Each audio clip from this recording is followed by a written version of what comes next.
Right now on Morning News Now, a major milestone marked by controversy. President Trump focusing on what he calls a successful first 6 months of his second term, while he faces the fallout over his administration's handling of the Jeffrey Epstein case.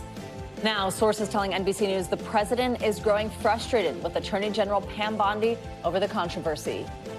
The American people have the right to know what happened. You got 1,000 children that were abused by this dirtbag, and yet the American public's all pointing the finger, trying to play politics. And on Capitol Hill, growing concern that the bipartisan funding process could be at risk ahead of the next government shutdown deadline. We will have the latest from Washington. Developing this morning, parts of the U.S. underwater after days of downpours, and now more flooding forecasts from Montana to the Carolinas. And across the country, it's looking like a hot and humid start to the week. We are tracking it all.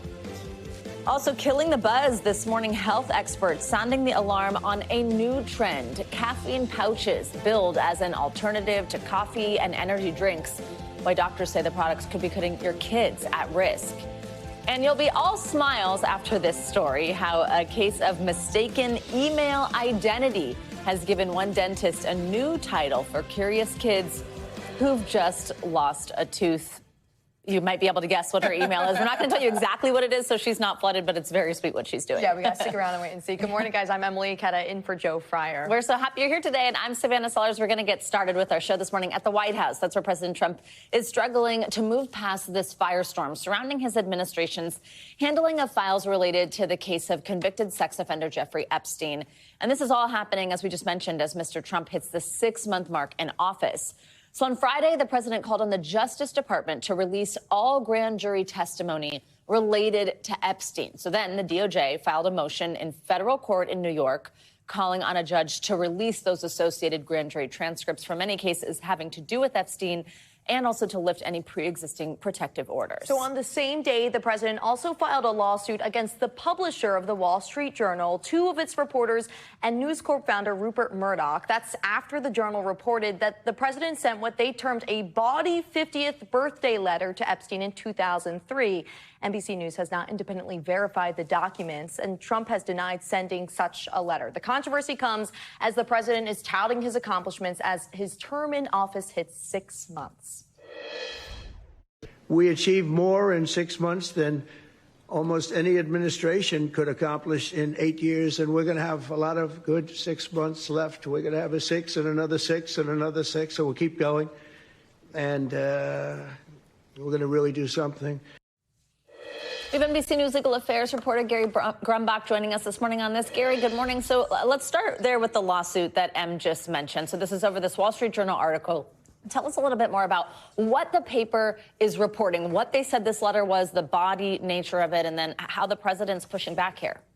Yeah, hey there, Savannah. The Wall Street Journal is reporting that for Jeffrey Epstein's 50th birthday, his girlfriend Ghislaine Maxwell put together a leather-bound book of letters from his friends. One of them appears to be from Donald Trump. Now, in this Trump letter, it includes a typed-up imaginary note between Donald Trump and Jeffrey Epstein, and it also includes a handwritten outline of a naked woman drawn with heavy marker. Now, NBC News has not seen these documents, but the Wall Street Journal reports this is a lewd and bawdy letter, just like many of the letters that are in this massive leather-bound album. Trump is pushing back unequivocally on this, saying this was not him, saying this is a fake thing. It's a false Wall Street Journal story. He says, I never wrote a picture in my life. I don't draw pictures of women. And he says it's not my language. It's not my words. He also has filed a $10 billion libel lawsuit against the Wall Street Journal, Rupert Murdoch, and the reporters in this article. Now, famously, libel lawsuits are notoriously difficult to win, especially when they involve high-profile people like the president. Savannah? So, Gary, let's also talk about the DOJ request to release all grand jury documents and testimony related to Epstein. You've co-written an article for NBC News about how this could create legal and ethical challenges. Break down that for us. So Democrats want these grand jury documents released because they think they're going to provide incriminating evidence about Donald Trump. Republicans want these grand jury documents released because they think they're going to provide incriminating evidence about high-profile Democrats. There's very likely chance that both are going to be pretty upset here, that it's not really going to do either of those things. And that's because grand jury testimony really only involves information specifically related to the targets of the testimony. So in this case, it's Jeffrey Epstein and Ghislaine Maxwell. It does not include FBI 302s, which are descriptions of interviews that FBI agents had with witnesses in this case. It does not include flight logs, which is an issue in this case. And it doesn't include any photos or video testimony at all. So all it really includes is directly related to Epstein and Maxwell here. And, Gary, we do have some new polling. This is from CBS. They released this over the weekend, 6 months into Trump's presidency. And really, there's some answers here on how the public feels about the handling of the Epstein case and really his approval rating generally. What does it tell us? Yeah, well, every president, as you can see in this chart here, every president starts out strong because they haven't done anything yet, right? But as month by month goes on, in this case, we've seen the complete restructuring of the federal government, a massive crackdown on immigration, and really a continued attacks on American institutions like universities and law firms. And you see that downward spiral as it relates to Trump's approval rating. We're now in the 40% range. As it relates to Jeffrey Epstein's case, I think it's important to look at pretty much everyone's unhappy here, right? If you look at this chart, you've got 90% unhappiness among Democrats, 83% among independents, and 49%, half Republicans, are unhappy with how the president is handling everything that's going on with this long-running Jeffrey Epstein case, guys. Gary, thank you very much for your reporting this morning and kicking us off this hour. Well, on Capitol Hill, some lawmakers think that the traditional bipartisan process of funding the government could soon become a thing of the past, and President Trump's budget chief is calling for just that. This comes after Republicans passed a $300 billion hike in military funding and immigration enforcement under President Trump's recent spending bill. They also cleared the way to cut $9 billion in domestic spending and foreign aid under the rarely used rescission process last week that allowed Republicans to claw back spending that was already approved with just a party line vote. The next major test for bipartisan budget deals comes in September. That's when lawmakers face a deadline to fund the government or risk a shutdown at the end of the month. For more, let's bring in NBC News Capitol Hill correspondent Melanie Zanona. Mel, good morning. So the director of the Office of Management and Budget, Russell Vought, essentially said he wants to see this process become more partisan. Explain why these recent moves by Republicans have shaken up the traditional process for government spending and why anyone would want that. Yeah, good morning, guys. So first, it's important to understand that government spending on Capitol Hill typically has been a bipartisan process. And the reason for that is primarily because of the math. You need 60 votes to pass anything in the Senate. It's been a long time since a party has had more than 60 members in the Senate over there. And so they've needed to reach across the aisle in order to fund the government and keep the government lights on, but also appropriators. So members on those key spending committees have always seen themselves as serious legislators, people who are willing to work across the aisle to get things done. But this Trump administration has really tested those boundaries. They have canceled, freezed, claw-backed funding that was already approved by Congress. And now Democrats are sitting there saying they're not sure that they want to participate in this process anymore, while Republicans say that it's Democrats who have been obstructionists over the last few years. So there's a lot of blame and finger-pointing going around as to who's to blame for this. I want to talk about some of the reaction to all of this. So how are lawmakers reacting to these comments from President Trump's top budget aide that the appropriations process has to be less bipartisan? So Democrats, of course, are saying, why would they participate in future spending agreements and negotiations if Republicans are just going to turn around and renege on those deals? I mean, think about the Doge Elon Musk effort. They came in and started firing people and canceling programs that had already been approved by Congress, or even more recently, this so-called rescissions package that was passed just last week. It canceled funding that, again, had already been signed into law. But it's not just Democrats who are actually frustrated by being steamrolled by Congress and who feel like their congressional spending authority is being taken away from them. Just listen to these Republican reactions. I do not think that that should be our path. It's not legislating. It's basically the White House saying, this is what we want you to do. Take it or leave it. Trust us. It is pretty dismissive of the appropriations process. Pretty dismissive of our role. We need 60 on appropriations bills, and it's going to take 60 to fund the government. And my expectation is, at least I hope, is that we plan to move appropriations bills that will have cooperation from the Democrats. And there is a key funding deadline coming up at the end of September, so we'll be on a high alert to see whether they're going to be able to get together and get this done or if there's going to be a government shutdown. Mel, one area where we are seeing this display of bipartisanship, of course, that's rare. It's what we were just talking about. It's this push for transparency when it comes to the Jeffrey Epstein case. What will you be watching for on that front when the House returns today over on the Hill?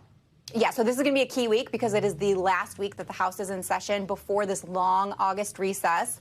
And there is a resolution, a bipartisan resolution from Ro Khanna, a Democrat, and Thomas Massie, a Republican, that would force the release of the Epstein files. And they are trying to use this special process known as a discharge petition that would essentially force a floor vote on this issue. But first, they have to collect 218 signatures. That process will open up this Thursday so they can begin collecting signatures. We'll see how many Republicans actually sign on to that effort and whether Speaker Mike Johnson tries to do anything to prevent Republicans from signing on. And Mel, just real quickly here, before we let you go, another important piece of legislation goes before the Senate today. It's their own version of the military construction and veteran spending bill that narrowly passed the House last month. So what's in it and what are its prospects? Yeah, so the Senate version of this bill, it's actually a big bipartisan bill. It includes $133.3 billion for all of these various agencies. It has veterans health care, military construction and housing projects, even modernizing IT systems. And it actually did pass a Senate committee recently in a 26-3 vote. So that is a big bipartisan vote. But as I was mentioning, there's a lot of friction right now between Democrats and Republicans. So when this comes to the Senate floor, that will be a key test to see whether Democrats are actually going to be able to reach across the aisle or if they're going to try to obstruct and play hardball here with Republicans. All right, Melanie Zanona, thank you so much.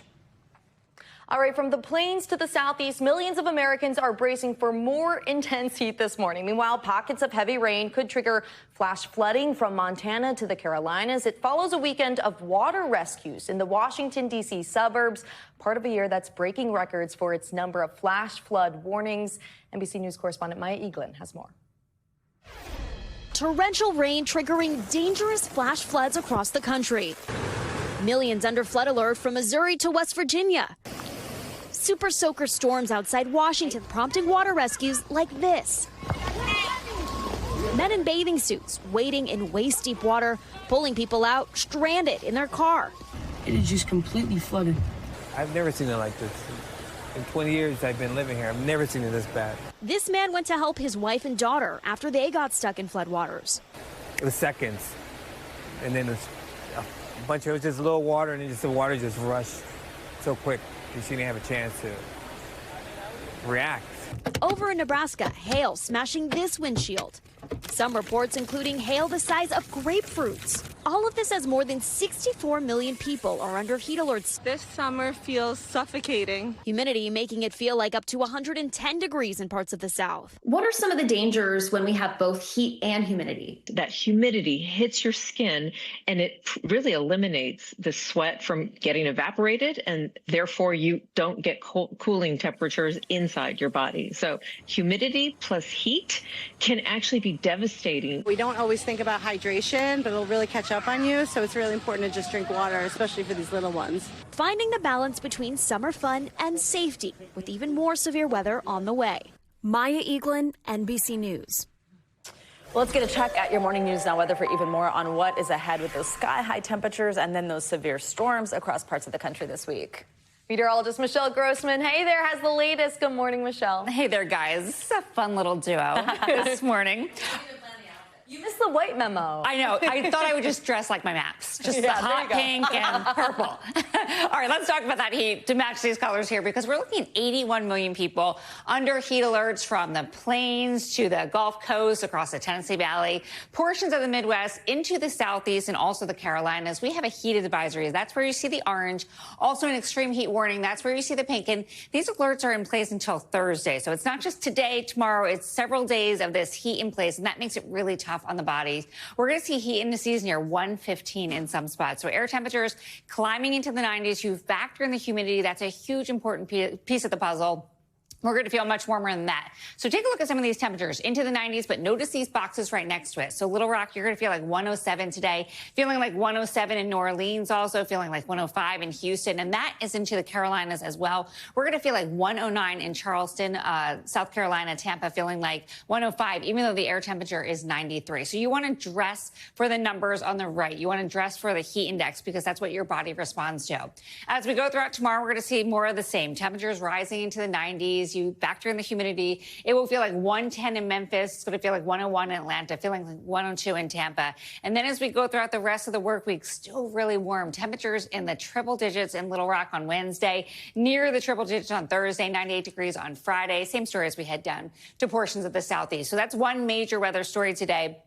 Another one is this front that's literally stretching from the west all the way to portions of the east. We're going to see showers and storms along this front. That's going to bring some heavy rain, the chance for some flooding. We're going to watch that very closely, especially in portions of the Ohio Valley, the Tennessee Valley, also monsoonal moisture into portions of the southwest, the Four Corners. Really beautiful day in the northeast. We're looking at temperatures in the mid-80s, 70s in Boston, 75 with low humidity and lots of sunshine. So let's talk about those storms because we're already seeing them, and this is only going to ignite further as we go throughout the rest of today. So notice in the Four Corners, we're seeing that moisture moving in, also in portions of the Ohio Valley. This has been happening all morning long. We had places that got up near 10 inches of rain in some spots. Lots of lightning, too, this morning. Notice out to the west, we're looking at some rain as well, and the northern plains could see some severe storms. And this is why I showed you that front sort of draped across the area. It's tacked in place, not moving very far, and it's stretched all the way across the country. So we will see pockets of heavy rain. And with that flood threat still continuing, tomorrow, same story, severe threat into the upper Midwest. Could see some afternoon storms also, and that's why we do have flood alerts for 9 million people. Where you see the red guys on this map, that means flooding is happening now or it's imminent. So we're going to see that all throughout the day. Such important information for people to stay safe. Michelle, thank you so much. Thanks so much, Michelle. Okay, staying with the impact of extreme weather, the number of people missing after those devastating July 4th floods in Texas has dropped sharply. We're learning this morning that just 3 people are still unaccounted for in Kerr County, Texas. That's down from more than 160 who were initially reported missing. NBC News correspondent Ryan Chandler brings us the latest. For 2 weeks, Kerrville has feared the recovery would take months, with the death toll rising to more than 130 in the Hill Country. But the number of missing people in Kerr County has plummeted from nearly 100 to just 3. Search and rescue teams worried some people would never be found. Now, a dramatic adjustment. City officials explaining that many individuals who were initially reported as missing have been verified as safe and removed from the list. Other families still searching for answers. I want my brother, and I can't stand the thought of never finding him. Terry Trowgett and Sherry McCutcheon lost their mother Betty and brother Doug after floodwaters tore through their family home in Travis County on July 5th. They're still searching for their brother Gary, one of 8 people still missing across central Texas. Do you worry now, more than 2 weeks after this flood, there may come a time when they call the search off? I worry about that. We do think about it. I do. I can't go there. He's coming home. Governor Greg Abbott has promised search and rescue teams will not stop until every person is accounted for, as state lawmakers head to Austin for a special legislative session. We're going to look for strategies that we can pass laws on that will make preparation for these types of events better in a way that puts Texas in a better position going forward than we were before this devastating storm hit our state. Leaders look for solutions as families look for closure. You know they'll bring him home. Yes. He's coming home. They said they were. He's coming home. Ryan Chandler, NBC News, Travis County, Texas. Well, here in New York, police say an off-duty Customs and Border Protection officer was ambushed and shot over the weekend in what appears to be a random robbery attempt. Well, the suspect is an undocumented immigrant. NBC News correspondent Camila Bernal has the details on the investigation. This is the moment DHS says an off-duty Customs and Border Protection officer is ambushed and shot late Saturday by a man with a deportation order. Authorities believe 2 men who approached on a scooter were attempting to rob the 42-year-old officer who was in a park with a friend. 2 senior law enforcement sources say it appears to be a random encounter. The alleged shooter, identified by police as Miguel Francisco Mora Nunez of the Dominican Republic. New York City's police commissioner says he approached the officer from behind, and that's when the officer drew his service weapon. The perp fired first, and an exchange of gunfire followed. The officer was struck in the forearm and in the face. Mora Nunez was taken into custody after going to the hospital to be treated for his injuries. Authorities confirming he had previously been arrested for domestic violence, robbery, assault, and was wanted in Massachusetts for kidnapping. President Trump saying on Truth Social that Mora Nunez was apprehended at the border in April 2023, but instead of being deported, was released. Let's make something incredibly clear today. Our officer is a hero. If not for his efforts, this person of interest would have committed more armed robberies. The officer is expected to make a full recovery. Camila Bernal, NBC News. And later today, Brett Hankinson will be sentenced. He's the former Louisville Metro Police detective convicted on federal charges in connection with Breonna Taylor's death that stemmed from a botched raid back in 2020. In a memo filed late Wednesday, the Justice Department recommended that he receive a one-day sentence. That's actually the amount of time he's already spent in jail. He potentially faces a maximum sentence of life in prison. For more on this, let's bring in NBC News legal analyst Angela Sanadella. Angela, thanks so much for joining us. Hankinson shot blindly into the apartment where Taylor was. However, his bullets did not strike anyone. For his role in this, a jury convicted him of deprivation of rights under the color of law. So what does this mean? Okay, so look, when you are a police officer, you obviously have special powers, right? You carry weapons, you can arrest people, you can enter people's homes. But with those powers comes enormous responsibility. So that's precisely what this charge is about, that if you are a police officer or someone else in law enforcement, you really have this extra high standard to respect the constitutional rights of the people that you are encountering. So what he was convicted of here, of this deprivation, is that he deprived Breonna Taylor of her constitutional rights against unreasonable search and seizure by firing into her home without even knowing who was inside or seeing her and really, coming face to face with the victim. How common is a one-day sentence like this? Now, look, it is really uncommon. Obviously, federal prosecutors are under the jurisdiction, under the hierarchy of the Department of Justice. So usually there's consistency here, where the prosecutors will bring these charges if they want a sentence to accompany it, usually not with a one-day sentence. So obviously this change has to do with the change in administration.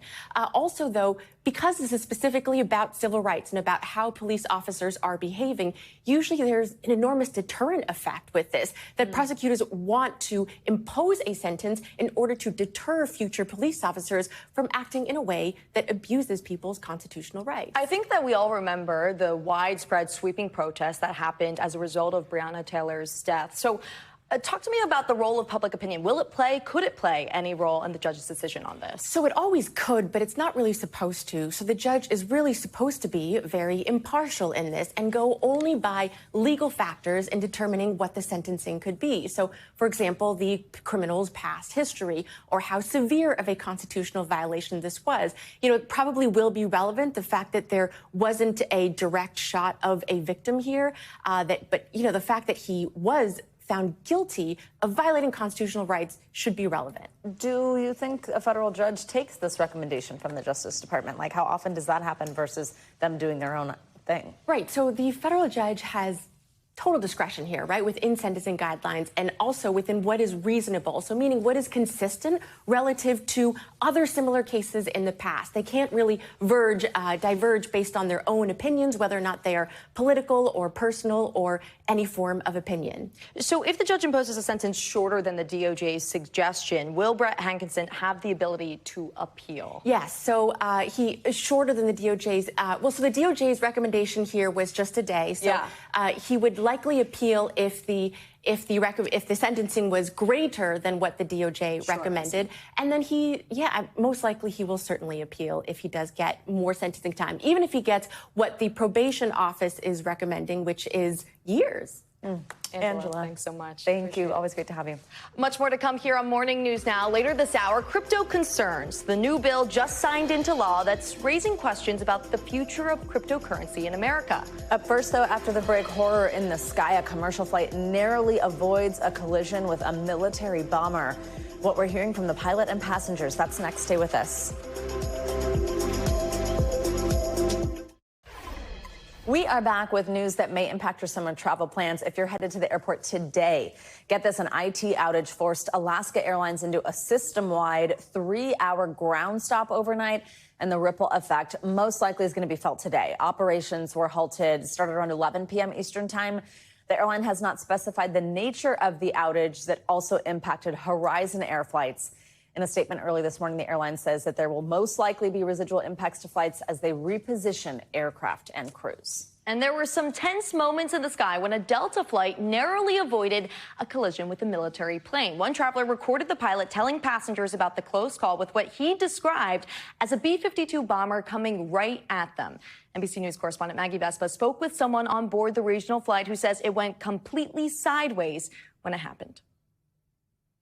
You probably saw the airplane kind of sort of coming at us, and nobody said, hey, there's also a B-52 in the pattern. For passengers, a stunning announcement. There's no radar here, so the tower is controlled, the tower does everything visually. It happened on board Delta Flight 3788, operated by SkyWest, flying from Minneapolis to Minot, North Dakota Friday night. FlightAware showing it made this circular diversion before landing. The pilot filmed by a passenger reliving his conversation with air traffic control before a near collision with, he said, a B-52 bomber. He said, turn right. I said, there's an airplane over there. And he says, turn left. And then by the time we read back to clearance, looked over and saw the airplane that was kind of coming on a converging course with us. The pilot said he opted to make the sudden move given the military aircraft's speed. Sorry about the aggressive maneuver. It caught me by surprise. This is not normal at all. Long story short, it was not fun, but I do apologize for it, and thank you for understanding. It was not a fun day at work. Minot International Airport is roughly 13 miles from an Air Force base. The Department of Defense referring NBC News' questions to the FAA, who says they're gathering information on what happened. SkyWest saying it's investigating, adding the plane landed safely but performed a go-around. I just remember the plane going like sideways like that. Monica Green is the passenger who filmed this video. It just made me so sick to my stomach that was so close to happening. The shocking near miss comes just 6 months after a military helicopter collided with a passenger plane near Reagan National Airport in D.C., killing 67. Recent incidents that make frequent flyers like Green weary. I'm very anxious about the idea of going back to that airport and flying home. Maggie Vespa, NBC News. Well, in Syria, escalating gunfights between rival militias in the past week have left hundreds of people dead and rattled the new government there. NBC News International correspondent Molly Hunter has the latest, and we do want to warn you, some of the footage from our team on the ground is disturbing. A tenuous ceasefire is holding in the southern city of Suwaida. Our partners at Sky News made their way inside the city. Absolute mayhem right now. They were basically ambushed. We waited for them to move forward, and then as soon as large numbers of them were there, they got hit. There's more coming in. In the last week, rights groups say hundreds of people have been killed in the Druze majority city.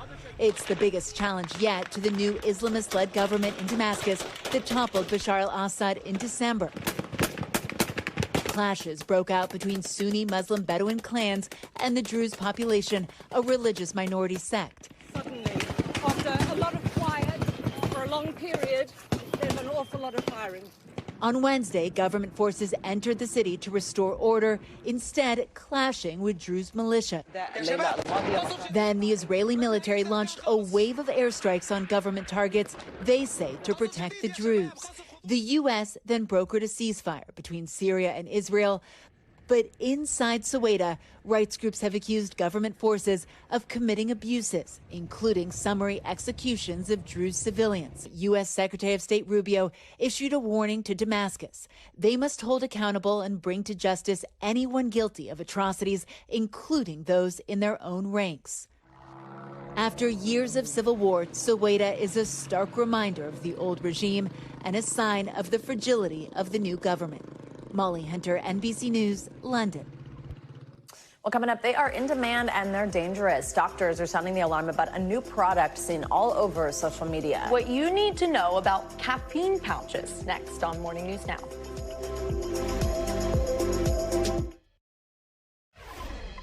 We are back now with a look at a new trend on social media that's raising red flags with health experts and educators. They're called caffeine pouches. Companies and influencers are promoting them on social media as a quick, portable alternative to energy drinks. They're placed between the lip and gums and deliver a fast hit of caffeine. Now, health experts and school officials are sounding the alarm, saying students are using these products right alongside nicotine pouches. Joining us now for more on this is NBC News medical contributor Dr. Kavita Patel. Dr. Patel, good morning. Thank you so much for joining us. So, health officials say that these pouches, they can contain more than 200 milligrams of caffeine. Put that in context for us, like how much is in a soda or a cup of coffee or an energy drink, and if it's harmful to teens. Yeah, let's put it into context around coffee, since most of us have probably got a lot of experience with it. About 200 milligrams of caffeine are 2 very strong cups of coffee or shots of espresso. Really strong. So this is higher than any average kind of soda or even a regular cup of coffee, certainly above what would be recommended for anyone, even under the age of about 21. Wow. So caffeine use among teens is on the rise. We know that. America's Poison Centers reported a 24% increase in medical calls related to energy drink consumption among people younger than 20 from 2022 to 2023. So as we've been talking about, some students are using caffeine pouches alongside nicotine pouches. So how dangerous is this combo here? Yeah, Emily, it's an incredibly dangerous combination. We've talked before here in the mornings about just the danger of these nicotine pouches because, one, they've got a wide amount of nicotine in them. People look at them, they look like candy also. And it's also, again, just as you mentioned, kind of put in between the lip and gum, super easy to keep for a long time. The longer you keep it, the more nicotine you absorb. Imagine now having that exact same combination, heart effects, all the central nervous system effects, combination with caffeine. So think about when you drink something that's extra caffeinated, and as an adult you get jittery heart rate, you can actually have some effect on your brain. Some people get a brain fog or headaches. And as a young developing teen or even a child where you're getting access to these products as children, as we've discussed here, that can the combination can be devastating. It's not 1 + 1 = 2. It can be 1 + 1 = 20 because it's synergistic. So that creates an incredible, candidly, it can be a recipe for poison, and it can also be something that children and teens hide because they feel a stigma.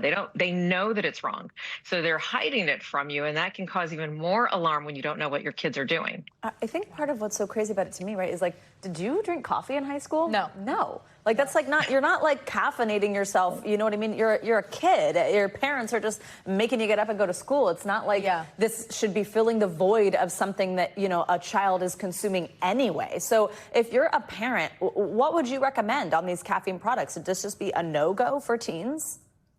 Yeah, I think this is one of those areas where just being a teen and anybody young today is so difficult because it's, as you mentioned, Savannah, it's a combination of marketing. It's also the fact that there's just kind of looser regulatory guidance around this marketing to teens and children.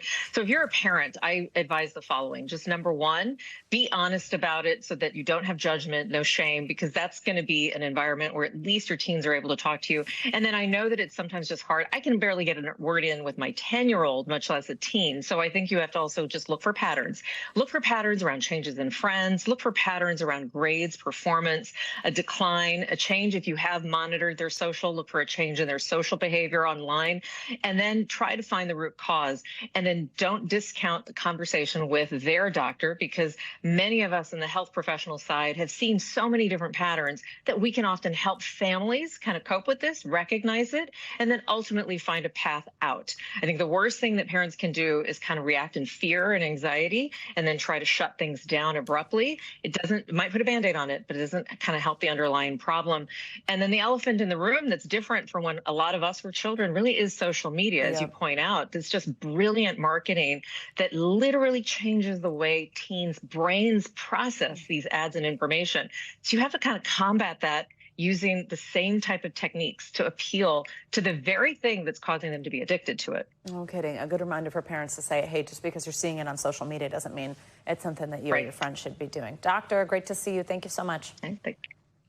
All right, and lawmakers are becoming concerned over the sale of vitamins, protein powders, and supplements on U.S. military bases. However, it's less about what's inside these products that has officials concerned and more about who's selling them. NBC News Capitol Hill correspondent Julie Sirkin breaks it down and explains why some are calling it a national security threat. Tensions between the U.S. and China escalating beyond the trade war, from tech, China is a competitor, to Taiwan. And remember that spy balloon? The state of our union is apparently under Chinese surveillance. Washington now working to defend the U.S. military from surveillance. Congress and the president trying to prevent China from buying land near bases over national security concerns. And now one lawmaker saying the country is already inside them through a nutritional company selling protein powder and vitamins to our troops. GNC absolutely needs to get kicked off of our military bases. GNC and their cohorts are vertically integrated companies owned by the Chinese Communist Party. It is true that Harbin Pharmaceutical Group, a Chinese company, became full owners of GNC in 2020. GNC has been operating on U.S. military bases for a long time. It's gone through a successive set of ownership for quite a while now. It went through the hands of a number of American private equity firms, eventually declaring bankruptcy, shuttering a number of stores, and being bought out of bankruptcy by Harbin Pharmaceuticals. Rep. Pat Harrigan from North Carolina, former Army Special Forces, says he learned of the Chinese ownership in April and quickly introduced a bill to ban companies controlled by China, Russia, Iran, or North Korea from doing business on U.S. bases. GNC, which has more than 2,000 stores across the country, operates 85 on military installations. And Rep. Harrigan says his core focus is not on the pills and powder, but the data. You're dealing with, personal health information. You're signing up at GNC for, supplement plans. And that sort of a thing gives you an insight into a very particular individual's needs. And if you wanted to build an intelligence profile on somebody, you certainly have the information to be able to do that. A GNC spokesperson says the company does not collect sensitive health data or any medical records, adding the Chinese transaction was approved by the U.S. government during Trump's first term and that its data practices are regulated by the Department of Defense. The Natural Products Association, a nonprofit lobbying group for the industry, also sending a letter to Congress opposing the act, highlighting the hundreds of people GNC employs at those locations, including vets and military spouses. But Harrigan says purchasing history for products like testosterone and sleep aids are a security risk, not to mention a potential window into deployments. He met with GNC representatives after raising the alarm. And I don't believe that they were honest with me at all. And they came in and said 96% of our products are made in the USA. A new independent review from supply chain consultant X Geiger found that GNC imported over 100 million pounds of ingredients from China. GNC says it sources raw ingredients not available in the U.S. from overseas, and then manufactures nearly all of its products here, where it does testing for safety as well. The company also telling NBC it doesn't operate under Chinese law, and that it was fully transparent with the congressman in their meeting. Still, Harrigan upping the pressure, sending a letter this month to the Homeland Security Secretary and FDA Commissioner asking for a full criminal investigation into GNC. I think Americans need to be knowledgeable about the country of origin of the products that they're purchasing. We reached out to DHS, the FDA, and the Department of Defense for comment, but so far only heard back from the FDA, where a spokesperson says in part, it is common practice for dietary supplement firms to import their ingredients from China and other countries, adding the agency does have some oversight over firms that manufacture and package the goods. But the multi-billion-dollar industry, including GNC, operates with limited regulation, as a law from the 90s exempts them from FDA oversight until the products are marketed, similar to food products. GNC no stranger to controversy, paying a $2 million fine to the Department of Justice in 2016 as part of a federal crackdown on supplements that allegedly contained harmful ingredients and hidden drugs. The company, promising to better police its products, didn't admit to wrongdoing. Now it's entangled in a new controversy, giving a boost to the friction between China and the U.S. All right, our thanks to Julie for that report. And coming up, crypto controversy, a new law catapulting cryptocurrency into the mainstream. Yeah, we're going to break down what's in the so-called Genius Act and why critics say it could lead to economic crisis. This is Morning News Now.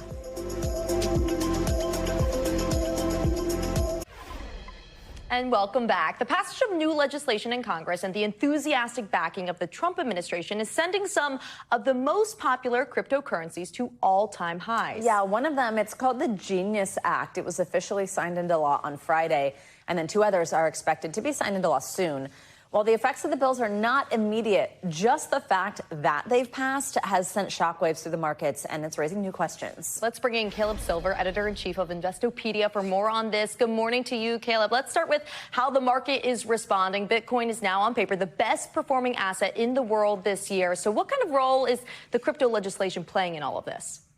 Yeah, Bitcoin's up 30% this year, but it's also the best performing asset of the last decade. But this latest legislation just paves the way for more cryptocurrency into our financial system. Let's start with the Genius Act. This is actually broken down as the guiding and establishing national innovation for U.S. stablecoins. So creative with the naming there, but it regulates stablecoins. These are cryptocurrencies tied to the value of the dollar, and it actually puts cryptocurrency sort of under the Bank Secrecy Act, sort of try to prevent fraud, try to prevent crimes that are done through cryptocurrencies. But all of this really is just paving the way for more cryptocurrency into our 401ks, into our banking system. This is the beginning of a very long, long road. Caleb, I'm sorry to kind of throw this at you and just ask you to explain what I think for most people feels inexplicable. But I just saw on the screen there, viewers are reading on this graphic, this word stable coin, and this is supposed to open the door for these private companies to issue stable coins. What's that mean? Yeah, a stablecoin is a cryptocurrency that is actually pegged to the U.S. dollar. In this case, we're talking about a coin like a tether that is pegged to the dollar, but it's not backed by anything. It just trades alongside the dollar. But banks want to issue their own stablecoins. We know the Trump family has its own stablecoins.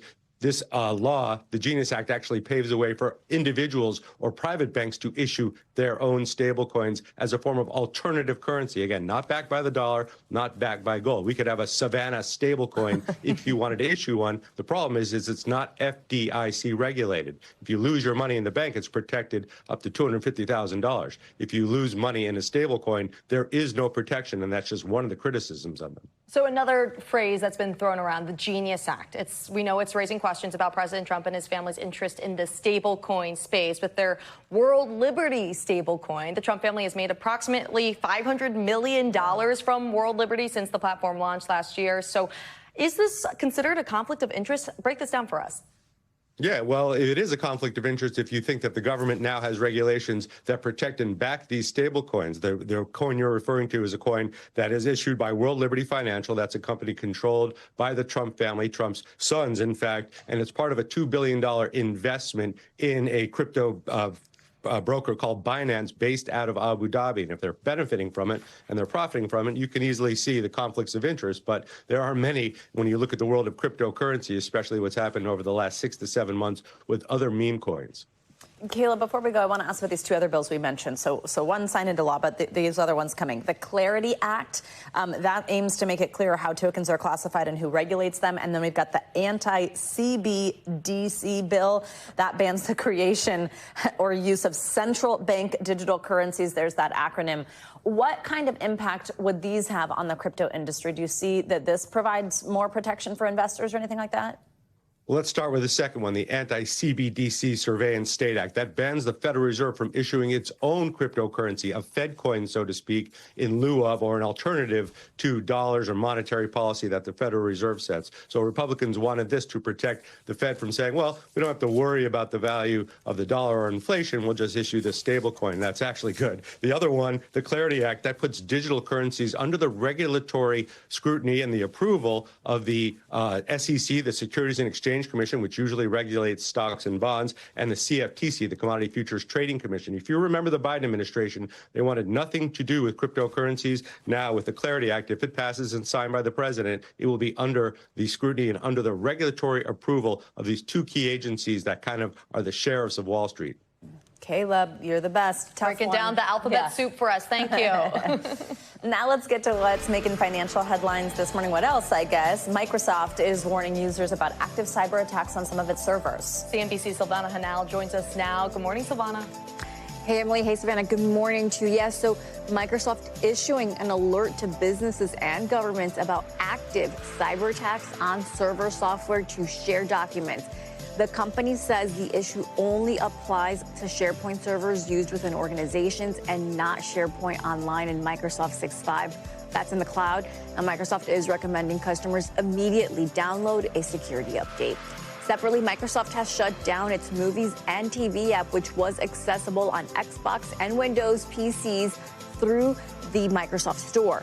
Customers were able to rent or buy movies and TV shows directly through their console or computer, but in an update on its support page, Microsoft says the service has ended. Now, you are still able to access content you bought in the app, but there's no way to move it to another service. And the FDA has issued a recall for more than 67,000 cases of Power Stick deodorant, and that's for not meeting safety and quality standards. The products are made by AP DeVille, which is based in Pennsylvania, and they're sold at Dollar Tree, Walmart, and Amazon. Now, the recall doesn't say what consumers should do if they've already bought these products, guys. 67,000. Appreciate that alert. Thanks, Silvana. Well, as self-driving cars start to become more prevalent in day-to-day life, could self-driving shuttles actually change the way we look at public transportation? NBC's George Solis went to West Palm Beach to find out. You're looking at an innovative type of shuttle, aiming to prove big things do come in small packages. Meet Mika. It feels like I'm living in the Jetsons. Because it's what you don't see that makes this shuttle ride feel futuristic. No steering wheel, no gas or brake pedals, no conventional driver. Instead, it's loaded with cutting-edge technology. Cameras, radars, and sensors that keep Mika moving and leave passengers in awe. I was like, wait a minute, what is this?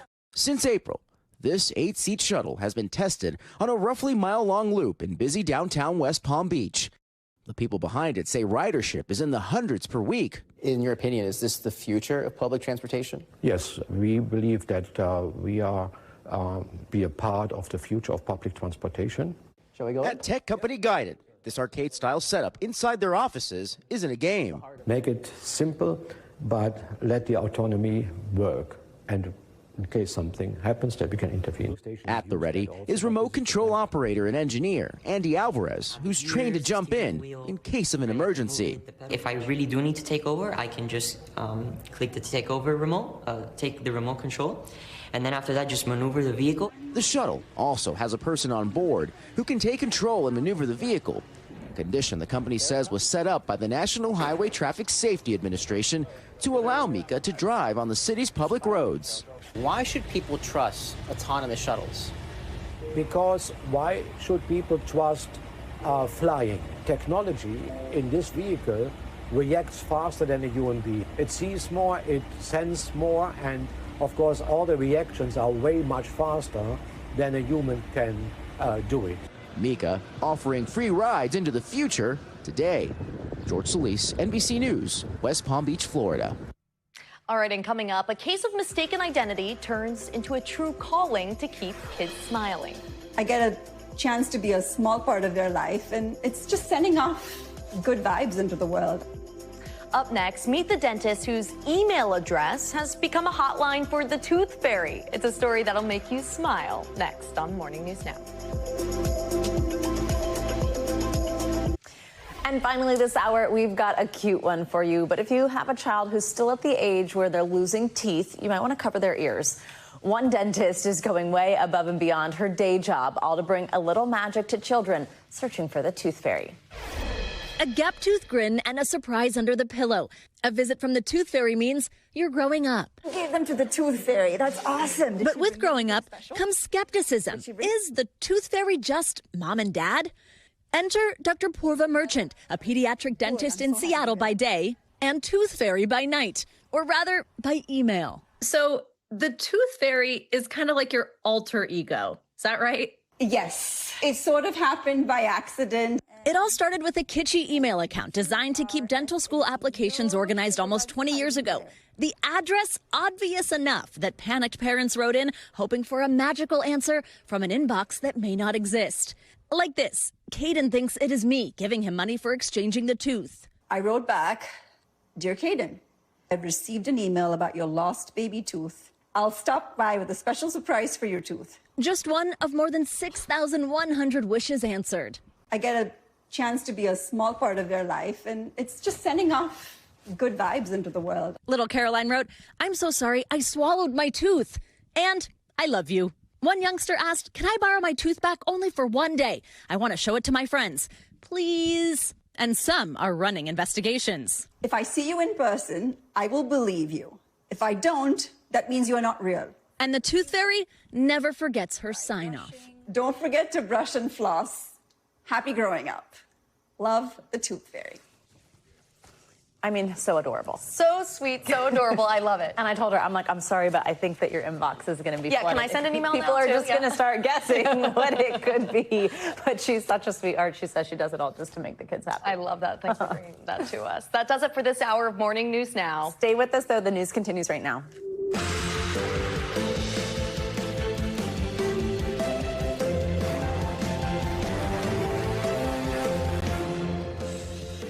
Good morning, and thank you so much for starting your week off with us. I'm Savannah Sellers. And I'm Emily Aketa in for Joe today. Right now on Morning News Now, it's getting hot, hot, hot in many parts of the country.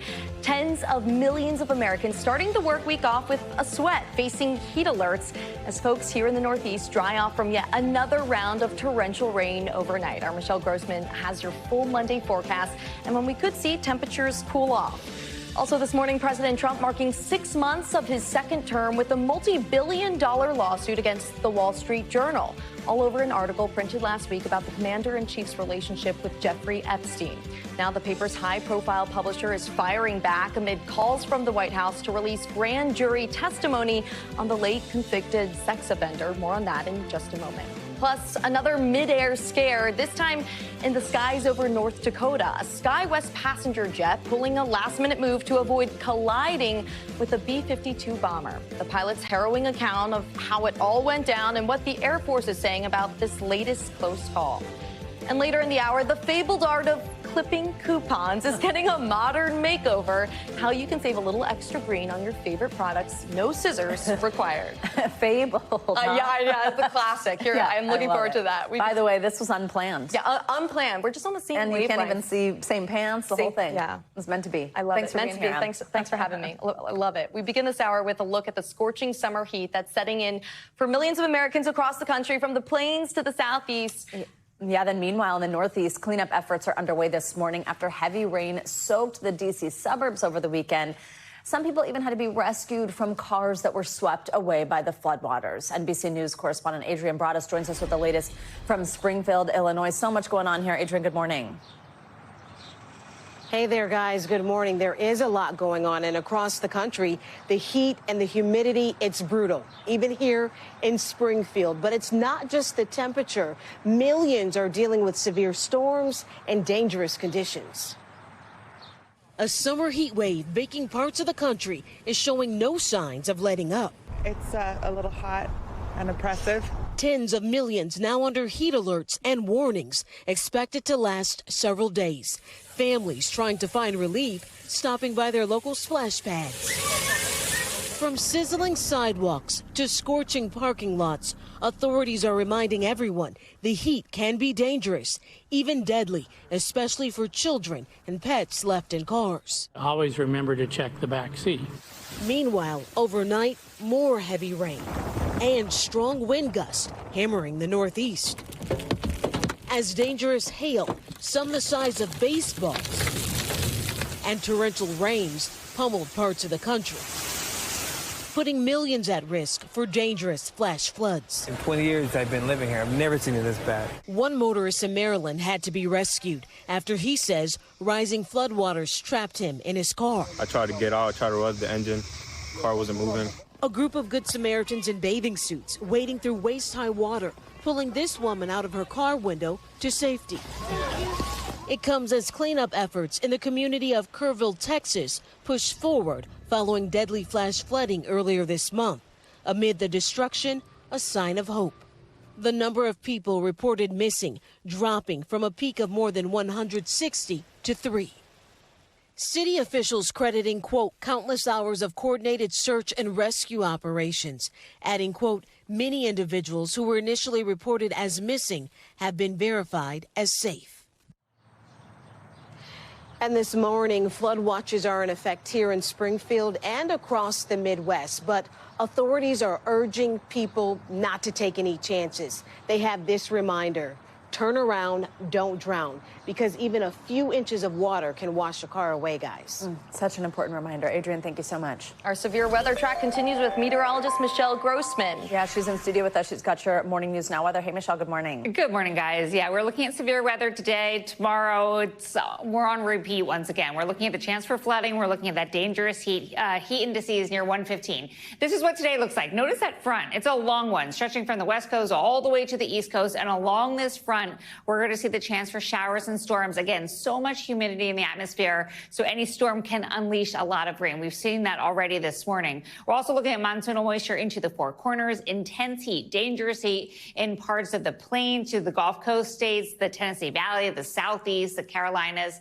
This is the bright spot, the nice spot. We're looking at the Northeast, seasonally cool for this time of year. 70s in Boston, mid-70s, low humidity, lots of sunshine. So enjoy it if you're in New England and also in the Northeast, because everywhere else it looks like we have some trouble spots. The Northwest, we're also looking at the chance for some flash flooding. Let's start with the heat, because we're talking about 81 million Americans under heat alerts. It's not just today. These alerts are in place through Thursday. That makes it especially dangerous. So your body gets fatigued by this heat. And we're looking at, again, heat indices up to 115 in some spots. Temperatures climbing into the 90s. Where you see that hot pink color, that's an extreme heat warning, so mainly in portions of the Midwest into the Tennessee Valley. This is why sweltering heat into the 90s for so many of us. You factor in the humidity. It feels so much warmer than that. It feels like 107 in Little Rock, feeling like 102 in Birmingham, and feeling like 105 in Tampa. That is today. Same story tomorrow. This heat dome is tacked in place, and it's not budging. We're looking at heat indices near 110 in Memphis, 101 in Atlanta. That's what it feels like to your body. It's going to feel like 102 in Tampa tomorrow, feeling like 107 in Charleston,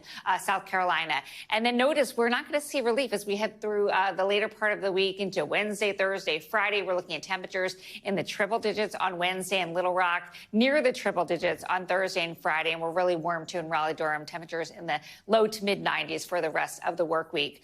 Flood alerts, we're looking at 9 million people. We already have flash flood warnings. We've seen that all morning long. Some spots we saw up to 10 inches already in parts of Illinois. So we're going to watch this very closely throughout the day. That's where that front is located. So we're going to see those showers and storms igniting. And it's like a sponge. You squeeze it out and we have a lot of rain that's going to fall in spots. So we do have flood watches in the green and flash flood warnings in the red. Remember, that means flooding is happening now or it's imminent. So we will be watching that closely throughout this Monday. In addition to that, flash flooding, we could see hourly rainfall rates of 2 inches per hour. Where you see the blue, that's a bullseye for the likeliest spot of seeing some really heavy rain. So parts of Kentucky into Tennessee, Virginia, parts of the Midwest, too, could see some really heavy rainfall. Severe weather threat. We're looking at the chance for some stronger storms in the northern plains, especially in Montana. We could see hail up to 2 inches. Could see winds gusting up to 60 miles per hour. Remember, that causes damage on its own. And could see a tornado or two possible. We're going to see that expand as we go throughout tomorrow in portions of the Midwest. But it's all due to this front that's tacked in place. Again, that climate connection where things are just not moving. It's that traffic jam in the atmosphere. So we're going to see that rain from Montana to North Carolina and pockets of heavy rain along this front. And then we're going to repeat it tomorrow. Oh, my goodness. It won't stop. Michelle, thank you so much.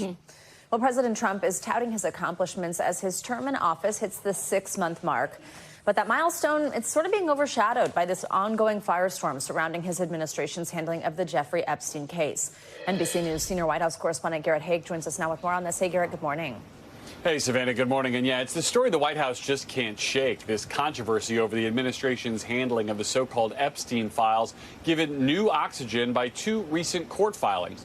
One, an ask for a federal judge to unseal grand jury transcripts, which could shed new light on the investigation into Epstein and his associates. The other, a $10 billion libel case brought by the president over a news story linking him to Epstein, which he says is false and defamatory. President Trump celebrating the 6-month mark of his second term, saluting a united Republican Party for passing his signature tax and border bill. We achieved more in 6 months than almost any administration could accomplish in 8 years. It comes as he tries to get past the fallout over his administration's handling of files on sex offender Jeffrey Epstein. The president's attorneys filing a $10 billion defamation lawsuit against 2 Wall Street Journal reporters, the paper's publisher, and its owner, Rupert Murdoch, over an article published Thursday. That article claimed Mr. Trump had written a birthday message to Epstein back in 2003, which featured a hand-drawn outline of a naked woman and a signature of his first name, according to documents reviewed by the Journal. NBC News has not independently confirmed the Journal's reporting. According to the Journal, the message included an imaginary conversation between Trump and Epstein that concluded, "Happy birthday, and may every day be another wonderful secret." The president strongly denied authoring any message, telling the paper, "I don't draw pictures of women. It's not my language. It's not my words." The newspaper's publisher, Dow Jones, responding to the suit with a statement reading, "We have full confidence in the rigor and accuracy of our reporting and will vigorously defend against any lawsuit." Trump, who made no public appearances this weekend, posting later about another Friday court filing, noting, "I have asked the Justice Department to release all grand jury testimony with respect to Jeffrey Epstein, subject only to court approval." The president, who has called the recent focus on Epstein a Democratic distraction, adding, "Nothing will be good enough for the troublemakers and radical left lunatics making the request." I applaud the president and Attorney General Bondi for wanting to release the grand jury files. The president blaming Democrats for this disaster, Jake, is like that CEO that got caught on camera blaming Coldplay. Now, as for that effort to unseal grand jury testimony, the DOJ filing from Friday argues that the long-standing and legitimate public interest in this case should override what's normally a secret process set by law. But a ruling to release the transcripts would be extraordinarily rare, legal experts say, and any decision could take some time, with hearings on the matter likely to be held in closed court, with even the filings secret. The bottom line, Savannah, is that just because the president and attorney general are now asking for more information to be brought to light does not mean we should expect to see anything else from the Epstein grand jury process anytime soon. What a soundbite there, Garrett, with the Coldplay comparison, one we all can't stop talking about. All right, Garrett, thanks very much. Thread through every story. Yeah, exactly. Thanks for working it in that one, Garrett. All right, let's continue this conversation with NBC News legal analyst Angela Senadella. Angela, good to have you back with us. Totally different topic because you do it all for us. So we heard there from Garrett about this lawsuit. So it's this $10 billion defamation suit. It's against the Wall Street Journal, 2 of its reporters here who are involved in this, but then also News Corp founder Rupert Murdoch. Walk us through what the president's legal team would need to prove in order to win this case. So look, Savannah, you and I have talked a lot about defamation lawsuits before, and quite obviously the bar is very high because he is obviously a very public figure, which means he has to prove, first of all, not only that all of the reporting is false or part of the reporting, but secondly, that they knew it was false or that there was just such a massively reckless disregard for journalistic standards. So that means that they have to kind of go into the newsroom here, and the burden of proof here is on his own team. It's on the plaintiffs, and prove that what they did was extremely reckless. Let's add some context to this, because we've seen the president actually have some success in similar things.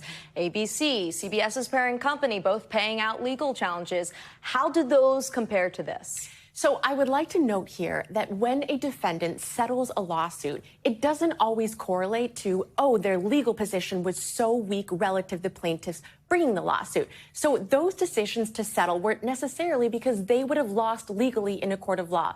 The decision to settle has to do with so many things, whether or not it's the cost or whether or not you were dealing here with the president who has a lot of power, right? We also saw this with law firms who've settled repeatedly, given, you know, maybe their legal position could be strong against the president. So my point here is that because those other lawsuits have settled means that perhaps this one will settle as well, but it doesn't mean that it's because the president's case here is airtight.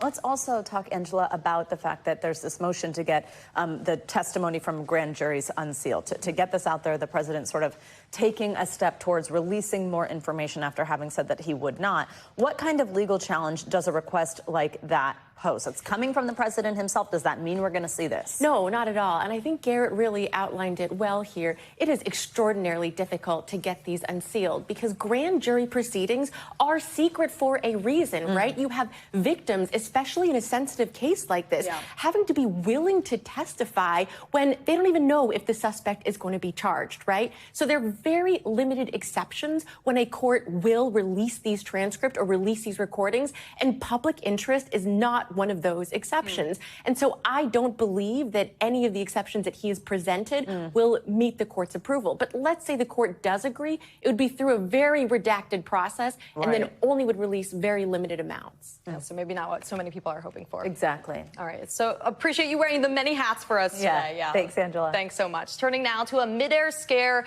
in the sky over North Dakota when a SkyWest passenger plane nearly collided with a B-52 bomber. That's according to the pilot, who told passengers what happened over the plane's intercom after pulling a last-minute maneuver to avoid the military aircraft. NBC News correspondent Maggie Vespa is at O'Hare International Airport in Chicago with more. Maggie, good morning. Hey, Emily, good morning. Yeah, the airline confirming that a near collision, this near miss, happened over Minot, North Dakota. And this morning, the Air Force is revealing new details about what a B-52 bomber may have been doing in the area. This amid mounting questions, all rooted in that pilot's chilling account that was caught on camera. You probably saw the airplane kind of sort of coming at us. A pilot's harrowing tale this morning sparking an investigation into how a commercial jet nearly collided with a military aircraft over North Dakota. Nobody said, hey, there's also a B-52 in the pattern. It just made me so sick to my stomach that it was so close to happening. Monica Green recorded the clip on Delta Flight 3788, operated by SkyWest, flying from Minneapolis to Minot Friday night, making this circular diversion before landing. I just remember the plane going like sideways like that and just looking straight out the window and just seeing grass. SkyWest later saying the pilot had been cleared for approach by the control tower, but performed a go-around when another aircraft became visible in their flight path. Looked over and saw the airplane that was kind of coming on a converging course with us. And so given his speed, it was a military, I don't know how fast they were going, but they were a lot faster than us. I felt it was the safest thing to do to turn behind it. So sorry about the aggressive maneuver. It caught me by surprise. This is not normal at all. And thank you for understanding. It was kind of not a fun day at work. The incident over Minot Airport, which is near an Air Force base, comes 6 months after an American Airlines flight collided with an Army Black Hawk helicopter near D.C.'s Reagan National Airport, killing all 67 people in both aircrafts. The Department of Defense referring questions about Friday's near miss to the FAA, which said it's gathering information about what happened. A spokesperson for the Air Force saying they're looking into the matter while confirming a B-52 aircraft assigned to the Minot Air Force Base conducted a flyover of the North Dakota State Fair Friday evening. You would hope that there would be some coordinating policy memos and things like that to make sure that both airports can see and avoid the traffic that's operating in their airspace. Yeah, key questions there for sure. It's also worth noting, and this is making a few headlines, that the pilot in that video was heard telling passengers that Minot International Airport does not have its own radar system, basically that air traffic controllers operate by eyesight. Jeff Gazzetti, the expert you saw in that piece, says that's not uncommon at smaller airports across the country, but it will play into those key questions as to what information was being shared with the Air Force Base at the time of this near tragedy. Emily? Maggie, thanks so much. And in other aviation news, Alaska Airlines requested a temporary ground stop for its entire fleet and that of regional subsidiary Horizon Air late last night. This is because of an IT outage, they say. NBC News senior correspondent Tom Costello has the details from Reagan National Airport. Tom? Yeah, good day. This happened, of course, on a Sunday night, 8 o'clock Pacific time, 11 o'clock Eastern time. And as you know, Alaska Airlines is a West Coast-centric airline. When they are affected, that means more than 200 planes really not allowed to go anywhere, as a lot of folks are trying to get to vacation or come home from vacation. The hope is that today is a recovery day. This Monday morning, another summer travel headache. We are stopping operations for this evening. Alaska Airlines hit with a major outage overnight, grounding its planes for 3 hours. The airline's saying it, quote, experienced an IT outage that's impacting operations. We requested a temporary system-wide ground stop. The stop including all planes for Alaska and its subsidiary Horizon Air. The delay is a big frustration for travelers. They were not able to assign electronically arrival and departure gates, so all flights were grounded leaving, and all arriving flights were delayed getting a gate assigned. I didn't expect it to be 3 hours long, though. And Americans hitting the skies may feel the effects for a while today. Alaska is the country's 5th largest airline. It warns there will most likely be residual impacts to our flights. It will take some time to get our overall operations back to normal. As the outage hit overnight, flyers posted photos of long lines and crowded waiting areas. One writing, absolutely insane. 3.5 hours on the plane for IT outage, and then the crew timed out. Another passenger traveling from San Diego to Seattle telling NBC News he and his pregnant wife were given the option to return to a crowded terminal or stay on board. Going 4 hours, sitting on a barely boarded flight at SeaTac, he wrote. It's just the latest in a very busy and at times chaotic summer travel season. Last week saw frustrated passengers across the country with wild summer weather causing thousands of delays and cancellations. This morning, many are hoping for calmer skies ahead as flights get back in the air. Hackers are targeting airlines, and in fact, this summer, Hawaiian Airlines, owned by Alaska, was hit by a hack. WestJet in Canada also hit by a hack this summer. This will all be a part of the investigation as they try to recover today and get passengers where they need to be. Back to you. All right, Tom, thank you so much. We have much more to come here on this hour of Morning News Now, including the Florida teen in recovery this morning after being attacked by a shark in what's known as shark bite capital of the world. But first, after the break, dozens of Palestinians shot and killed while trying to access vital aid in northern Gaza. We've got the latest from the Middle East next. We're back with the latest violence in the Middle East. Dozens of Palestinians were shot and killed in northern Gaza on Sunday after they tried to reach aid arriving through a border crossing. This is according to the Gaza-run health ministry, which said this was the deadliest day yet for aid seekers in the enclave. NBC News international correspondent Matt Bradley is in Tel Aviv with the latest. Matt, good morning. Hey, good morning, Savannah. So it's just the latest deadly violence to afflict one of these aid distribution sites. As we've been seeing, or as the Palestinians have said, nearly 1,000 people have been killed over the past several months just trying to get food. This morning, as the desperate push to get food into Gaza continues, Gazans mourning after a deadly shooting at an aid site. Gaza's health ministry says at least 100 Palestinians were killed on Sunday while waiting for UN aid distribution trucks in northern Gaza. Israel's foreign ministry said in a statement that the IDF had fired warning shots in order to remove an immediate threat. Those killings come as Israel issues a sprawling new evacuation order, forcing tens of thousands to leave central Gaza. People are suffering, said this woman, and the bombing is continuing. The United Nations said nearly 90% of the Gaza Strip is now under evacuation orders, dealing a devastating blow to aid distribution. Yesterday, newly minted Pope Leo XIV renewed his prayers for peace. I once again call for an immediate end to the barbarity of this war, he said. The Pope's plea after he condemned last week's bombing at a church in Gaza, beloved by his predecessor, Pope Francis. That strike, one of a few actions by Israeli Prime Minister Benjamin Netanyahu that led to anger in the Trump administration, the president calling Netanyahu to ask for an explanation. Axios reporting that Trump officials are also losing patience with Israel over its escalating fight in Syria, expressing alarm that Netanyahu's policies could destabilize the region. U.S. diplomats helped negotiate a tentative truce last week after deadly violence between Israel and Syria's new regime. For now, the truce appears to be holding, but only just. And Israel's defense minister just said today that Israel is continuing its strikes in Syria in order to defend the Druze minority there that the Israelis consider allies. Now, Axios has also been reporting that it's unclear whether Trump shares his aide's frustration with Prime Minister Benjamin Netanyahu of Israel. Savannah? All right, Matt, thank you.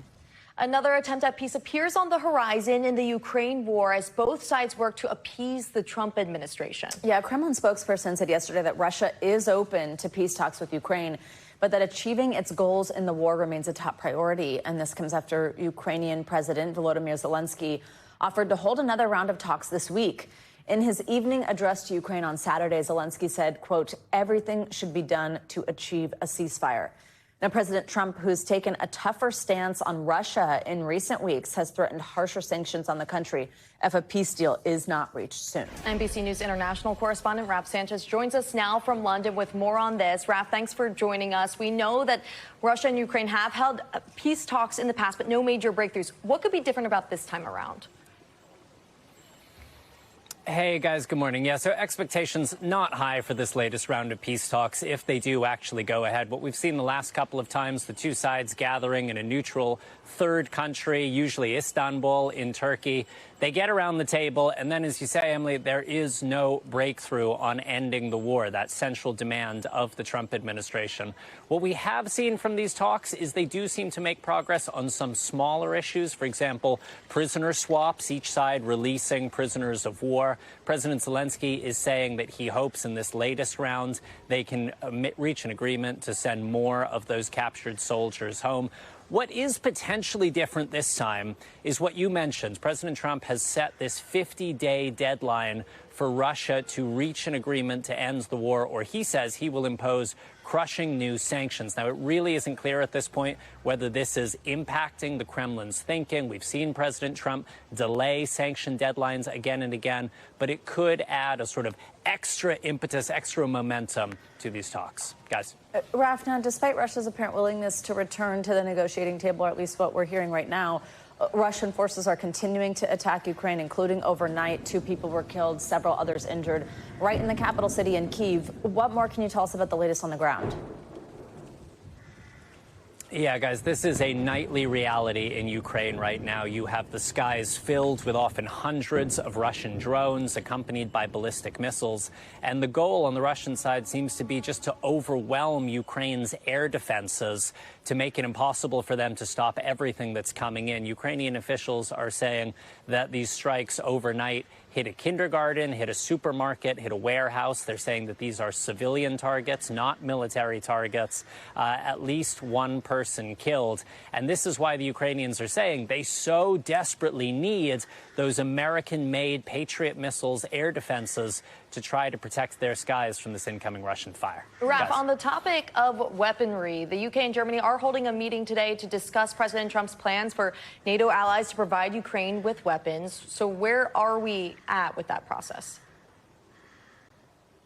Yeah, so this is the UK and Germany. They are joint chairing a meeting of the Ukraine Defense Contact Group. This is a body of allies supporting Ukraine. It used to be chaired by the United States. Defense Secretary Pete Hegseth has given up that role as chairman of the group. But the idea here is to put into practice this announcement made by President Trump the other week in the Oval Office. And the idea is that the U.S. will sell American-made weapons to NATO European countries. Those countries will then provide that weaponry to Ukraine. But there is a whole lot of logistics here in terms of who's getting the first weapons rolling off production lines, how quickly can they be sent to the front line in Ukraine. And the idea of these talks is to try to coordinate that complicated process. Guys. Raph, thanks so much for that. We have more headlines from around the world now. A typhoon slammed the southern coast of China, setting off flash floods and landslides. NBC News international correspondent Claudio Lavanga joins us now from Rome with more on that. Good morning, Claudio. Good morning, Emily and Savannah. Well, that's right. Southern China is being pounded by heavy rains, flash floods and landslides after a typhoon made landfall on Sunday evening. Now, on Monday, Typhoon Wipa affected China's southern province of Guangdong after it brushed past Hong Kong Sunday, forcing nearly 280 people there to seek shelter. Let's go now to Ecuador, where on Sunday the country's most notorious drug lord was handed over to U.S. officials and then extradited to the United States. Jose Adolfo Matias, also known as Fito, is the leader of a criminal gang and is accused by the U.S. of shipping and distributing multiple tons of cocaine to other countries.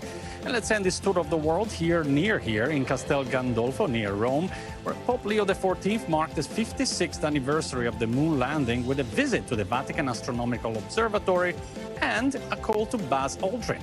Now, the Pope said the two shared the memory of the historic feat.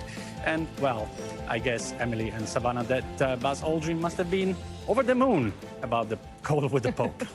I see what you did there. I see what you did there. Very good, Claudio. Funny. Thank you so much. Thanks so much. Well, coming up, that kiss cam controversy now has some real world consequences. Yeah, the tech CEO who's actually stepping down from his company in the wake of this viral moment at a recent Coldplay show will explain next.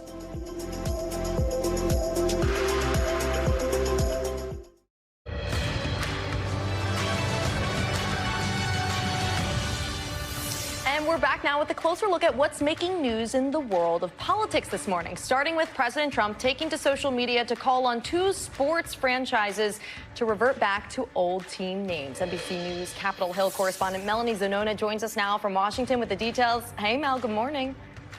Hi, good morning, Emily.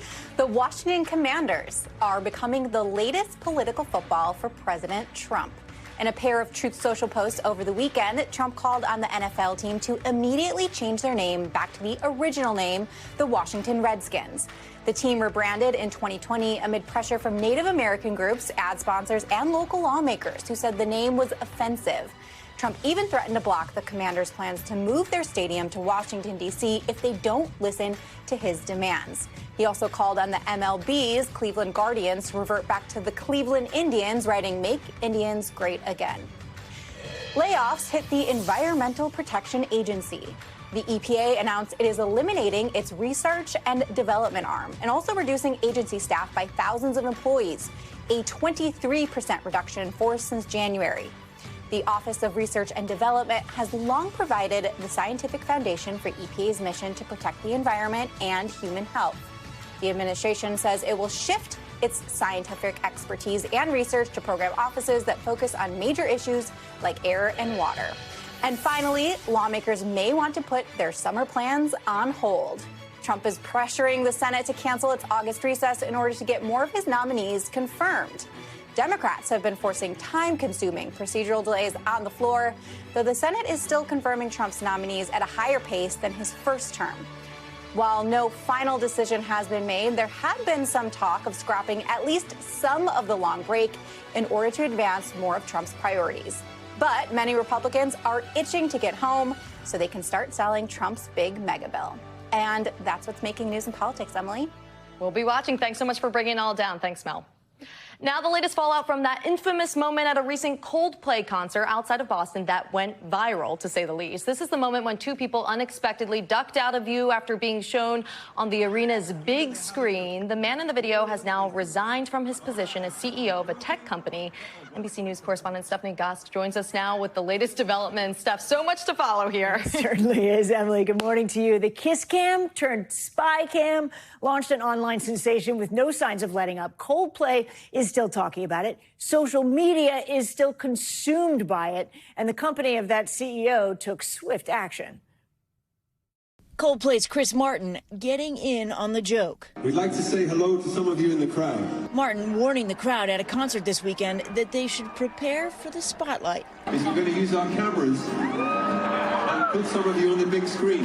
So please, if you haven't done your makeup, do your makeup now. After that viral moment took the internet by storm last week. Oh, look at these two.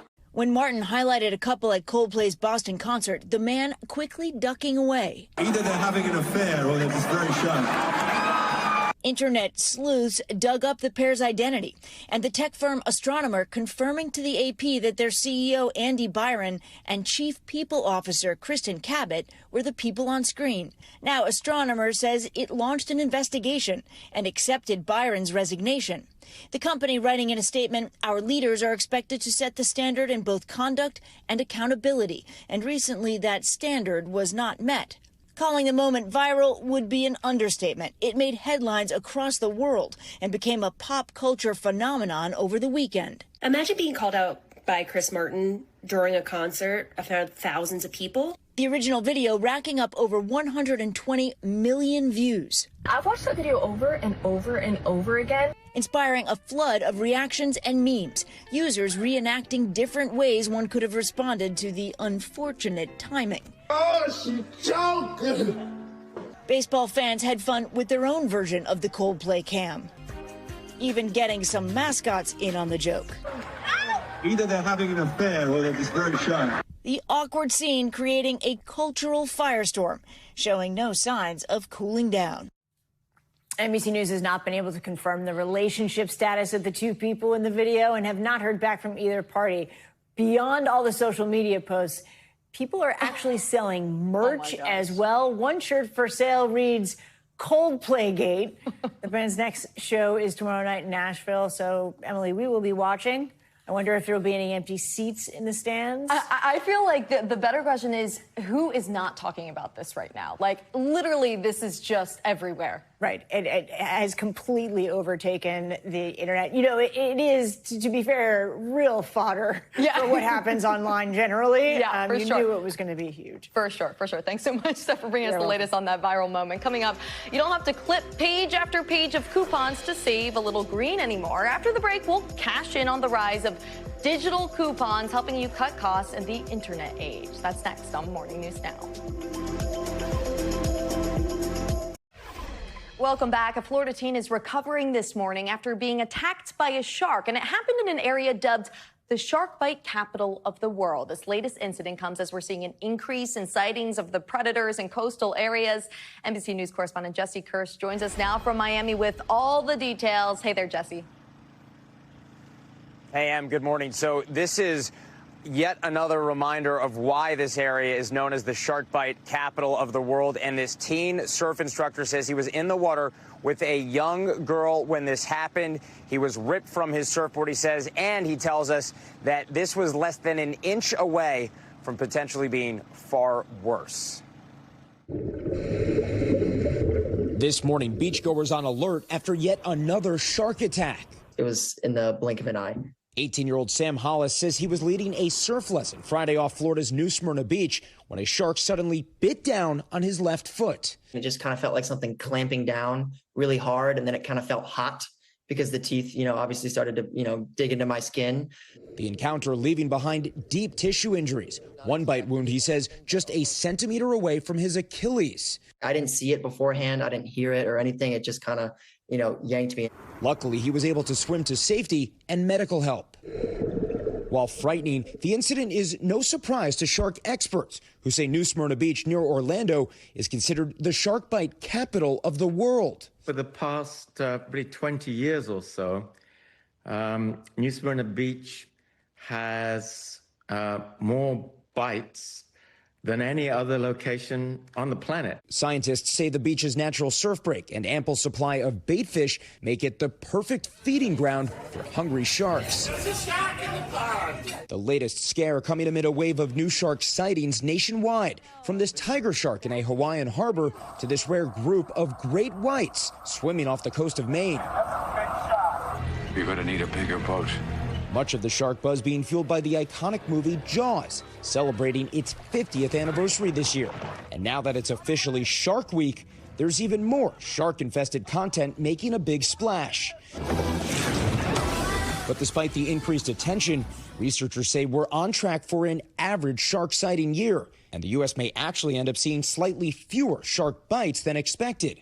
According to Tracking Sharks, as of July 7th, there were 8 shark attacks this year. Last year, there were a total of 36 attacks, most of them in Florida. Shark scientists say these numbers should bring beachgoers peace of mind. The fact that we see so few means that sharks are doing their level best to avoid people. And as for how authorities are looking into these incidents moving forward, we, of course, see temporary beach closures, and more we're seeing those decisions being informed by the use of technology. There are drones that are used. In particular, New York City pointed to video from over the weekend saying that there was a drone that spotted several sharks in the waters off city beaches, and so they had temporary closures there. So we'll certainly be keeping an eye out to see if that keeps becoming a trend where authorities are using these drones in more communities all over the country. Yeah, absolutely. We've been seeing those drones in flight. Thanks so much, Jesse, for that. Well, floods and powerful storms have dominated the headlines recently. Damage from wind and hail is actually responsible for nearly half of all home insurance claims. Now, a group of scientists is trying to better understand how hailstorms form to help keep us safer in the future. Meteorologist Chase Kane has the details. For millions of Americans, that sound might as well be a cash register because hail costs Americans $10 to $15 billion every year. Once it grows to an inch or larger, it becomes especially destructive, shattering car windshields, flattening crops, and turning roofs into Swiss cheese. I feel sorry for a lot of the homeowners in North Texas. I feel like we just keep getting hit every year. In fact, nearly half of all home insurance claims are caused by wind and hail. And it's tricky for meteorologists to forecast because there hasn't been dedicated research into hail in nearly 50 years until now. Good. Get out. Dozens of scientists just spent 6 weeks driving 14 specially rigged trucks into storms like this, scooping up more than 10,000 hailstones, positioning mobile radars, and launching balloons into the wind to collect data. The real-life inspiration for Hollywood. These sensors take scientific measurements. We have these instruments called hail sods. It's almost like from the movie Twister. And if we can track that sensor with time, understand the exact path, the exact trajectory that a hailstone takes, and really at the end of the day make better hail forecasts. Victor Gensini is one of the lead scientists on IceChip, and his team's goal is to better understand the details of exactly what inside a storm creates certain types and sizes of hail. So how does hail form? Well, if we imagine this ping pong ball is ice already forming a hailstone, and this hairdryer is going to be the strong winds rushing up from the surface into the storm, that's known as the updraft. The hail is going to be held up in the storm by the updraft, and it's going to get bounced around, sometimes chaotically, 20, even 50,000 feet in the air. And that hail is going to stay up there.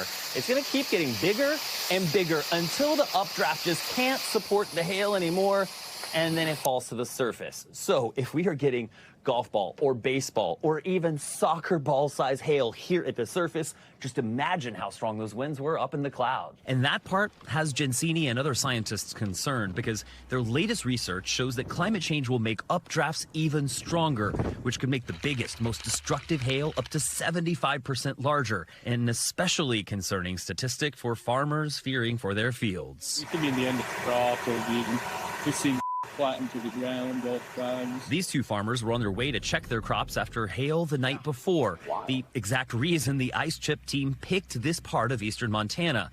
Before the storm, researchers Karen Kosiba and Josh Werman positioned the mobile radar here. It's called a COW, C-band on wheels, and it gives them a detailed look at the hail inside a storm.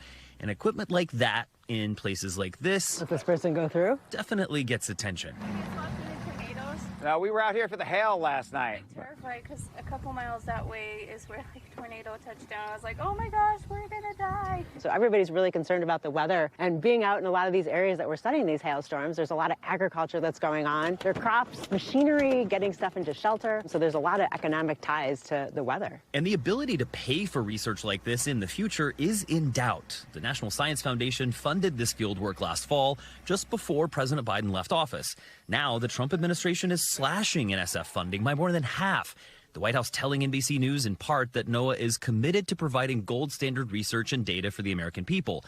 But all the scientists I talked to say that's impossible with such drastic cuts to the NSF, warning Americans' safety could be threatened. There's going to be no improvement in forecasts. And ultimately, at the end of the day, we suffer as a country because we don't invest in basic fundamental research. We hope that people see that there is a connection between this science back in the labs and what's affecting their communities. In Montana, I'm meteorologist Chase Kane. And we've got the latest financial headlines now, including some major camera upgrades coming for the latest iPad. CNBC's Silvana Hanal joins us now with more on that and other money news. Hey there, Silvana. Hey, Savannah, Emily, good morning. Yeah, so Apple's next iPad Pro will likely get 2 front-facing cameras. So the device is expected to be launched later this year. And Bloomberg reports the second camera will be located on the portrait edge, which will allow the iPad Pro to use either camera to center the subject for selfies or FaceTime calls. And it's also expected to come with slight performance upgrades and better power efficiency. And that's all thanks to an improved chip. American companies are scrambling to get their hands on supplies of rare earth magnets. Exports from China surging more than 7 times in June following easing of trade tensions between Washington and Beijing. China had placed restrictions in April on several critical magnets which are used in advanced technology, such as vehicles and MRI machines. China dominates production with an estimated 90% of the market. And New England has some of the best states for retirees, while the Sun Belt has some of the worst. A new Bankrate study finds New Hampshire is the top state. Now, it ranks states on 15 different factors, including affordability, quality of health care, neighborhood safety, local taxes, and weather. New Hampshire is followed by Maine, Wyoming, Vermont, and Idaho. At the bottom, Louisiana, Texas, Oklahoma, Arkansas, and Nebraska. Look, I've got a few more years before retirement, but I'll tell you, I'm going to Maine. Maine's my plan Maine for sounds retirement. good, right? Yeah. Thanks so much, Silvana. Appreciate you. Got it. And sticking with financial news this morning, we're looking at America's changing relationship with the coupon and how they are evolving for the digital age. NBC News business and data correspondent Brian Chung joins us now with more on that. Hey there, Brian. Hey, RIP to those accordion folders, you remember, where they have the coupons that you would put in? Look, we all remember our parents or grandparents keeping binders full of coupons, even religiously clipping them every Sunday. Well, if you fast forward to today, savvy shoppers are taking advantage of faster and easier ways to save on everyday essentials. Clipping coupons used to be something of an American sport. It gets your heart beating, you're kind of fist pumping in your head. Yeah, that's right, that's right. The TLC reality show from the early 2010s documenting just how far shoppers would go for the thrill of a deal. Am I obsessed with couponing? Yeah, I might be. But these days, traditional coupons are getting a modern makeover. Just for perspective, marketers distributed an estimated 50 billion coupons last year, down from more than 330 billion 15 years ago. And just 750 million were redeemed, compared to 3.3 billion in 2010. One possibility is this is just a generational shift. My parents' generation used coupons more than my generation does, and their parents use coupons more than they did. I'll get a binder in the mail or a little packet in the mail with a bunch of physical coupons, and for us, they just go straight into the recycling for the most part. Experts say despite the popularity of extreme couponing, overall coupon usage has changed since the early 90s, in part due to busier lifestyles and more retail options. People just don't want to take the time, and that they're less patient now than they were decades ago. Absolutely. So you know the phrase, time is money. It takes time to use coupons. There's some hassle costs. You have to collect them. You have to keep them organized. And you have to remember to use them at checkout. You can stack your cashback apps on single purchases. With higher prices, it's not that people don't need the savings. This 2-second hack is going to get you triple points at the grocery store. They're just opting for faster, easier ways to save. No scissors required. I don't even use paper coupons. We're using all digital. And experts say that the ways to get coupons these days are by taking advantage of loyalty programs at your local grocery store, where it's often as easy as just signing up with an email or with a phone number, or also using cashback credit cards, which automatically do the work for you. And by the way, since we're here, I don't think that coupons are dead. So I'm just going to clip this one real quick for you, because this right here. What kind of discount am I getting here? A coupon for one free Morning News Now segment for me to appear on this show. Wow. It does expire at the end of the week, though. Okay, so, we'll watch that expiration date pretty closely, Brian Chung. Thank you so much. By the way, I will not buy an item without it being at least on semi-sale. Look, you got to get that discount somehow. It's that sense of accomplishment, even if it's just. And the value immediately goes up. If I'm getting it for a discount, I feel good about it. Yeah. Well, I'm a power user of those coupon codes too. Welcome 15 usually works. Yeah. New 15, 25. Yeah. Thanks so much. All right. Coming up, looking for a bit of a digital detox this summer. Well, when Morning News Now returns, we've got the inside scoop on why some members of Gen Z are ditching their smartphones and turning to a retro relic of the past. Stay with us. That's next. Let's end this hour with a new flip on old technology. Many of us might remember the time before iPhones and Androids when flip phones were ringing off the hook. You heard it there. But as reporter Drew Wilder from NBC Washington explains, younger generations are hanging up their smartphones for what they're calling a flip phone summer. So there I was, scrolling on my phone on the couch, when all of a sudden it hit me.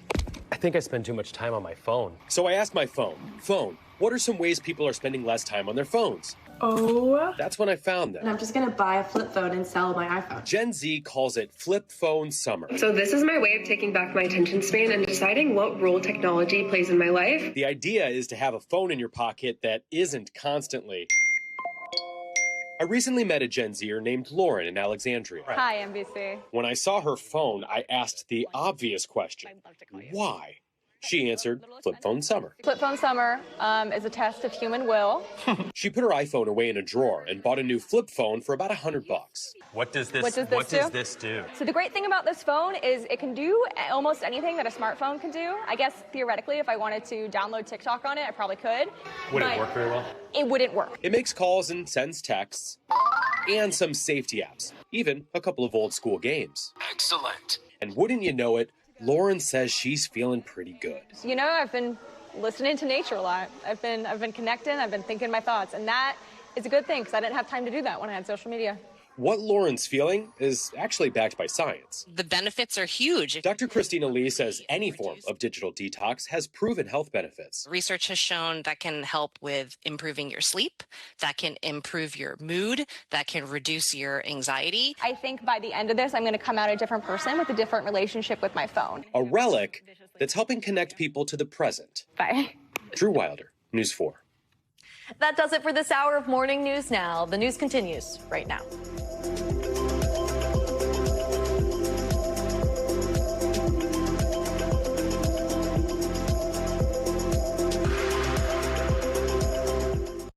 We thank you for watching, and remember, stay updated on breaking news and top stories on the NBC News app or watch live on our YouTube channel.